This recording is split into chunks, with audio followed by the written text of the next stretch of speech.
આપણી વચ્ચે પધાર્યા છે ટોપરાણી છે અને સુપર ક્લાસનો અધિકારી છે, તો એના માટે આપણે તાલી પાડીશું. હું ખાસ કરીને એ વાત કરું છું, તમને ઘણી વસ્તુની ખબર ના હોય બાળકોને. ગુજરાત એડમિનિસ્ટ્રેટિવ ડિપાર્ટમેન્ટ, જેને જીએડી કહેવામાં આવે, સરકારમાં કલેક્ટર સાહેબ કહે કે મારે અહીંયા 5 લાખ આઈટીઆઈ આપી દો, કલેક્ટર સાહેબ એની સહીથી ચેકથી ન આપી શકે. સરકારમાંથી દરખાસ્ત કરવી પડે, આયોજનમાં જાય. આપણે બસ છે, આપણે બસના ખાતા મળ્યા છે. અત્યારે આપણને સરકાર ડ્રાઈવર, કંડક્ટર અને ડીઝલની મજૂરી નથી આપતી, તો કલેક્ટર સાહેબ ડાયરેક્ટ આયોજન દ્વારા સસ્તા લખીને આપે.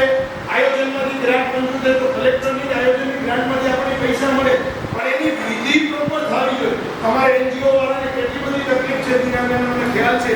કેટલા બધા લોકોનું ધાર આવે, ડ્રાઈવરને મૂકવા, કંડક્ટરને મૂકવા, તમને લાવવા તેવાની વ્યવસ્થા કરવી બહુ અઘરી વસ્તુ છે એનજીઓ ચલાવવું. અને છતાં પણ ક્યારેક કોઈ આક્ષેપ કરતા હોય કે સંસ્થામાં ટ્રસ્ટીનું ફોરમ હોય અને 90 વર્ષના વિનુભાઈ ભૂસડિયા જેવા એડવોકેટ હોય અને એ સમયે કોઈ એક વાક્ય ખરાબ બોલે, આપણને શરમ આવી જોઈએ. જ્યારે કોઈ સંસ્થા આપણા માટે કોઈ કામ કરતી હોય, ડિવોશનલ કામ કરતી હોય, આપણે કોઈ હક નથી, આપણે દિવ્યાંગ છીએ, એનો મતલબ સમાજનો એવો ઓળો નથી કે સમાજે બધું તમારું કરવું પડે.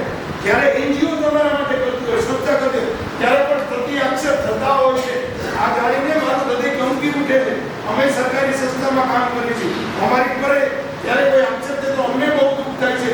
આપણે સંવેદનાવાળા માણસો છીએ, દિવ્યાંગ હોય, સાજા હોય, સારા હોય, બેરામુંગા હોય, અપંગ હોય, એ બધી કુદરતી ઘટનાઓ બનેલી છે. પણ નરેન્દ્રભાઈ મોદીએ વિકલાંગ શબ્દ કાઢી અને દિવ્યાંગ શબ્દ આપ્યો.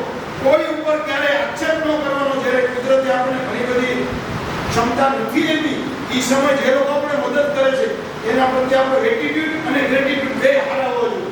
પણ એવું મારા જાણમાં આવ્યું છે કે કોઈ વાલી તરફથી તો મહેરબાની કરીને આ બધી પ્રવૃત્તિથી આપણે દૂર થઈ જઈએ. પોલીસ કમિશનર સાહેબ આપણા બ્રજેશ ઝા સાહેબ પણ આવ્યા હતા. કાયદો છે ને એ સમાજ સુરક્ષા ઉઠી જાય. સમાજ સુરક્ષા બહુ આગળ આવે ને તો પોલીસ કમિશનર ઉઠી જાય. એથી આગળ હોય અમારી સંસ્થા સરકારી છે. સરકારમાં કોને કેમ હેન્ડલ કરવા એની પ્રોપર ટેકનિક અમારી સંસ્થામાં અને અમારા સંબંધો છે. બરાબર. આપણે હવે સંઘ ધોની દીકરીઓ કરશે.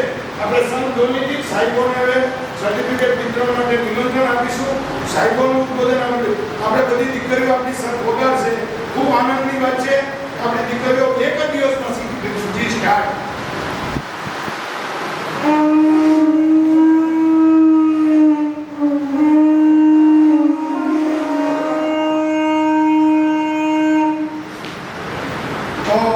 સંઘ ધોની બદલ આપણે ખૂબ આભાર વ્યક્ત